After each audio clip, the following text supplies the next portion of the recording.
வணக்கம் நண்பர்களே. ஒரு ஊரில் ஒதுக்குப்புறத்தில் உள்ள ஒரு புத்தில் பாம்பு ஒன்று வசித்து வந்தது. அந்த பாம்பானது அந்த வழியாக வரும் அனைவரையும் விரட்டி பயமுறுத்தி வந்தது. அதனால் அந்த வழியாக மக்கள் வரும்பொழுதெல்லாம் அனைவரும் ஒரு பயத்துடனே வருவார்கள். ஒரு நாள் ஒரு சிறுவன் அந்த வழியாக வந்து கொண்டிருந்தான். அந்த பாம்பு சிறுவனை பயமுறுத்தியது. சிறுவன் பயத்தில் ஓடி விழுந்து எழுந்திருக்கும் பொழுது அவனின் கை ஒடிந்து விட்டது. அந்த அளவிற்கு அந்த பாம்பு அங்கு இருப்பவர்களை எல்லாம் பயமுறுத்தி வைத்திருந்தது. ஒரு நாள் முனிவர் ஒருவர் அந்த வழியாக வந்தார். அவரையும் அந்த பாம்பு விடவில்லை. ஆனால் அந்த முனிவர் பாம்பிடம் சுதாரித்து கொண்டு அதனிடம் பேசத் தொடங்கினார். நீ ஏன் இவ்வளவு கேவலமாக நடந்து கொள்கிறாய்? இப்படி இருந்தால் உனக்கு எப்படி மோட்சம் கிடைக்கும்?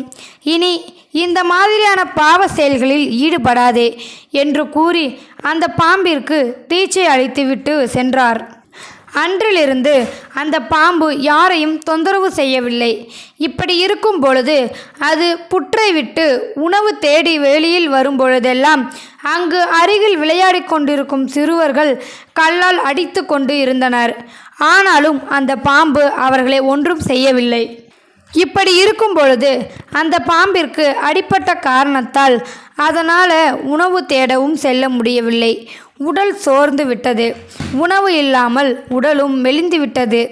அந்த முனிவர் மீண்டும் ஒரு நாள் அந்த வழியாக வந்தார். அப்போது அந்த பாம்பை கண்டார்.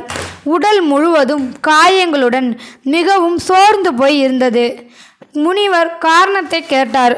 அதற்கு பாம்பு நடந்தவற்றை கூறியது. அதை கேட்டதும் முனிவருக்கு மிகவும் மனம் வருந்தி, உன்னை யாரையும் துன்புறுத்த வேண்டாம் என்று சொன்னேனே தவிர உன்னை துன்புறுத்துபவர்களை எதுவும் செய்ய வேண்டாம் என்று சொல்லலையே என்று சொன்னார். இதை கேட்டுக்கொண்டே இருக்கும் பொழுதே பாம்பு உயிரிழந்து விட்டது. பின்பு அந்த முனிவர் அதற்கான சம்பிரதாயங்களை செய்து முடித்தார். பாம்பு சொர்க்கம் சென்றது. என்னதான் கெட்டவராக இருந்து நல்லவனாக மாறினாலும் நாம் கெட்டவனாக இருக்கும் பொழுது நாம் செய்த பாவ செயல்களுக்கு தகுந்த தண்டனையை வாழும் காலத்திலேயே அனுபவித்துதான் ஆக வேண்டும்.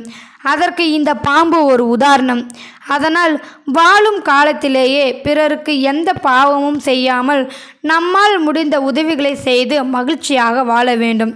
இந்த வீடியோவில் கருத்து உங்களுக்கு பிடிச்சிருக்குன்னு நினைக்கிறேன். பிடிச்சிருந்தால் லைக் பண்ணுங்கள், ஷேர் பண்ணுங்கள், கமெண்ட் பண்ணுங்கள், மறக்காமல் சப்ஸ்கிரைப் பண்ணுங்கள். தேங்க்யூ ஃபார் வாட்சிங்.